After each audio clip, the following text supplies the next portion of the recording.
Gente, eu conversei, agora vou trazer informação exclusiva para vocês, com o filho de um dos fundadores do Hamas, Mossab Hassan Youssef.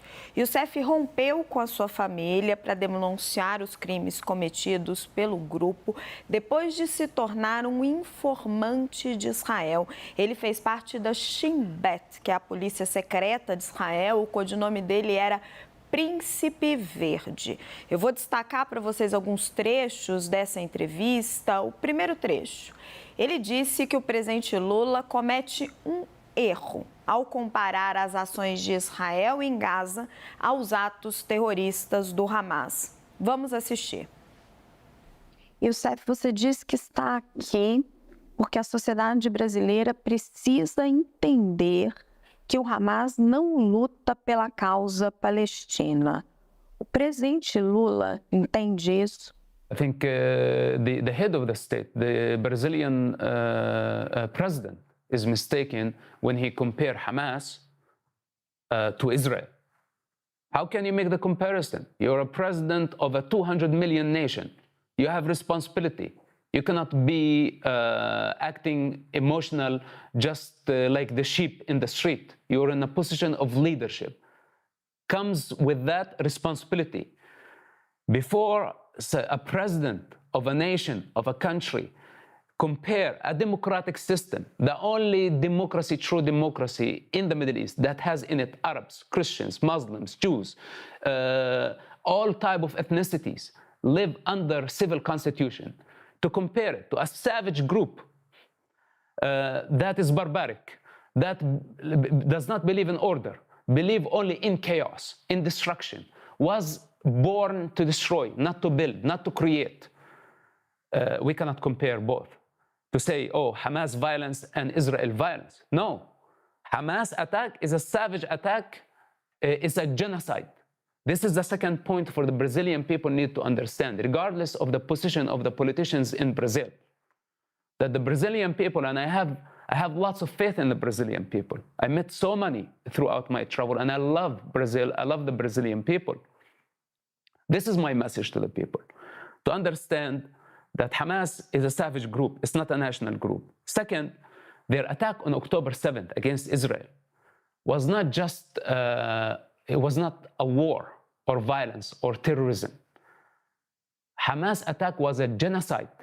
They moved systematically from door to door, cleansing, killing everything in their way. I invite people to watch the massacre film to understand that what happened was not a war, a combat between two armies or two soldiers in an honest and fair confrontation. What happened, Hamas surprised civilian communities, mostly farmers, including foreign workers, women, children, elders. They wiped everything in their way. They killed everything. They burned everything. They raped women. They kidnapped infants. This is what defines genocide. If the Brazilian people understand this point, that the attack on October 7th was not only an attack of terror, but it was ethnic cleansing against the Jewish people, then they will understand that Israel had no choice but to defend itself. And when we say defend itself, it's very tricky, because Hamas crime was not only genocide against the Jewish people on October 7th. On the other hand, it was also they took human shields, their own people, their own children, been used as human shields. This is Hamas' second crime. O Hamas sabia que Israel ia retaliar. Of course, for Hamas, their strategy is the use of human shields. And this is the unforgivable crime. Not only committing genocide, which is the greatest crime against humanity. Genocide, it doesn't get worse than this. This is the peak of evil. Then taking human shields, children, women, knowing that civilians will get hurt and many civilians would die. But why Hamas loved this equation? Because when civilians die, the world condemned Israel. And Hamas gets legitimacy. And Hamas lie to the world when they represent themselves as a resistance group, as a liberation organization. So the world think of it like IRA, think of it like the Cuba, Che Guevara's, etc. So they identify, whoa, you know, we want to go with the underdog against this Zionist regime. This is a fantasy. The reality on the ground, actually, Israel is the victim here. The entire southern communities were wiped out in a genocide. Eu procurei o Palácio do Planalto, que não quis se manifestar sobre as declarações do Youssef, mas conversei com interlocutores do presidente Lula. Eles me disseram que Lula não fez uma comparação direta entre o Hamas e Israel, mas sim uma comparação entre o sofrimento dos civis dos dois lados e que as afirmações do presidente estão sendo distorcidas politicamente. Na avaliação dos assessores do presidente Lula, o que o presidente Lula defende é o que está acontecendo agora, que é a troca de reféns por prisioneiros, uma trégua e, eventualmente, lá na frente, um cessar-fogo. Mas continuando aqui na entrevista que a gente fez, exclusiva com o Youssef. Youssef é esse personagem complexo, que é filho de um dos fundadores do Hamas, que abandonou a família, se tornou espião do Shin Bet durante 10 anos e hoje corre o mundo denunciando as atrocidades do Hamas. Ele disse que o Hamas não luta pela causa palestina, apesar do que o grupo diz. Vamos ver. O que eu estou tentando entender é como é que você tomou essa decisão, porque é uma decisão muito difícil se voltar contra a sua família, contra a sua religião, contra tudo que você acreditava. I told you this is an evolution. It is not, if it was as simple as I tell you, okay, on this date, on that, something big happened and I had a change of heart, I lie to you. This is an evolution since my childhood. I told you the distance between me and Hamas we start separating. And at the age of 18 or 19, I was not perfectly understanding the problem, but at least I had enough distance between me and Hamas to act against them. But anyway, what I turned against practically was my own interest with Hamas.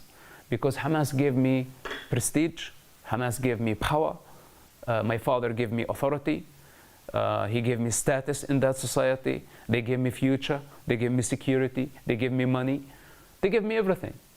What I turned against was my interest, because I had to choose between all the prestige and all the comfort that was coming from what the family promised, and to choose of the interest of people I don't know, simply civilians I never met. But if I don't act, these civilians who will not know about me will die. So this was the toughest choice, to make the choice between my personal interest, my comfort, or between the unknown, where there is no reward, there is no even thank you. But it was the higher interest of humanity. Mas o Hamas diz que luta pela causa palestina. They are liars. They don't fight for, they are not national organization. This is what the Brazilian people need to understand, and this is why I'm here. In this global crisis, in this moral crisis for many people, that they really don't know who is right and who's wrong and what to support, where to feel. Do I feel with Israel? Do I feel with Palestinians? And I say to the Brazilian people, you feel with everybody. You feel with all the innocent people who actually are not causing this trouble, but they are victims of this savage ideology called Hamas. Hamas is not a national organization. This is what's most important to understand. If Hamas was a national, political, and liberation movement with pure intention to protect civilians and fight occupation, as they say, then they wouldn't have a problem recognizing the state of Israel right to exist and build a Palestinian state next to the state of Israel. But Hamas' problem is much bigger than political problem, because Hamas' war against the state of Israel is a religious war. It's a holy war. that is calling to annihilate the Jewish race in order to build an Islamic state on the rubble of the state of Israel. And they don't stop there. After destroying Israel, building an Islamic state, they still don't believe in political borders. Their aspiration, their ultimate goal is to build an Islamic state, a global state everywhere. Even in Brazil, even in Europe. They think they are the sword of God on earth. This is Hamas ideology. They think they are the governing force that has the Islamic constitution, that the only governing force that qualify to rule earth. Well, this is Nazism. What was Nazism? This is this ideology that it's only one race, it's only one earth, and only one ruler that is a Muslim ruler. So all other ethnicities, not only the Jewish ethnicity, all other nationalities are cancelled. So for Hamas, they don't believe in nationalism. They don't believe actually in politics and political borders and coexistence, let's say, with any other country, not only Israel. So with this type of mentality, if we understand that this is Hamas' goal, and by the way, I'm not accusing Hamas. This is Hamas' charter. So for those who want to educate themselves before they make a judgment on the situation, read Hamas' charter, see what it is. You will find that this is what they are calling for, the annihilation of the state of Israel. This is a religious war against the world. Hence, the world cannot accept this type of mentality. It's not about Hamas right, Israel wrong, or vice versa. Gente, uma nova informação chegando das Forças de Defesa de Israel. A Cruz Vermelha diz que recebeu mais um grupo de 11 reféns.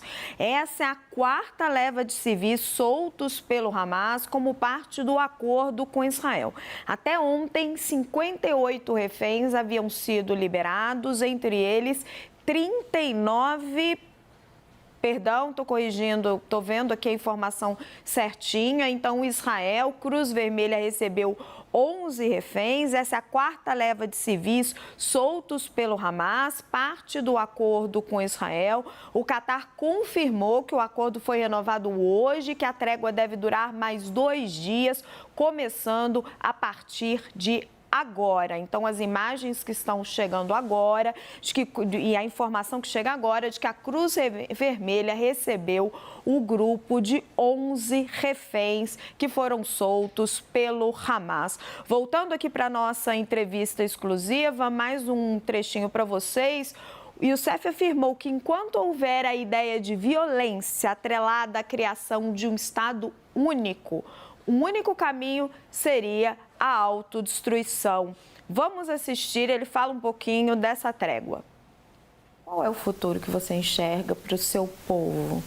É ser governado por uma outra autoridade palestina que não seja o Hamas? Qual é o futuro que você enxerga para o seu povo? Nobody knows the future. But if we continue giving Hamas legitimacy, the future will continue to be into the unknown. If we eradicate Hamas, what I know for sure, that there will be more moderate Palestinian leaderships that have learned that violence is a dead end. By destroying Hamas, by removing them from power, which is within the ability of Israel, if we give them enough cover to do the job on behalf of humanity, eradicating a savage group. If we remove them from power, then the Palestinian society will understand maybe for the first time that the use of violence, the use of suicide bombers, missiles, whatever you want to call it, will not earn the Palestinian people anything but destruction, death, pain, and suffering. This is what the Palestinian people, first of all, need to realize, that a peaceful resistance is the only way in the 21st century. We are not in the past century, and we are not in the dark ages of Europe anymore. If we really have a nation as Palestinians, and if we really want to build a nation and want to have this entity called Palestine, up to this point does not exist. It's just an imagination. If you want to work towards this goal, then we need to build a nation. We need to drop violence completely. The idea, any group, Islamists or nationalists, it doesn't matter, should be rejected completely by the Palestinian people. To say, Yasser Arafat tried violence, it didn't work. Hamas tried violence, it didn't work.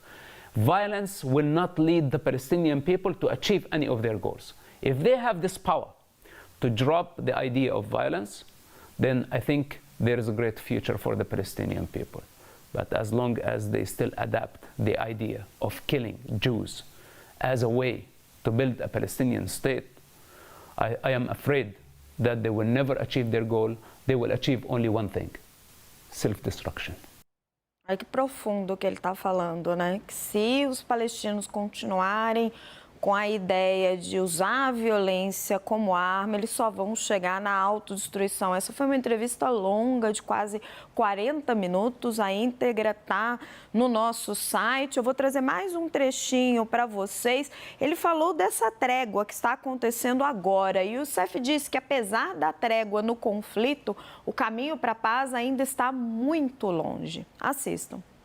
Agora tivemos uma trégua com a troca de reféns que estavam em poder do Hamas por prisioneiros palestinos. Pode ser o início de um processo de paz? We are far from that point.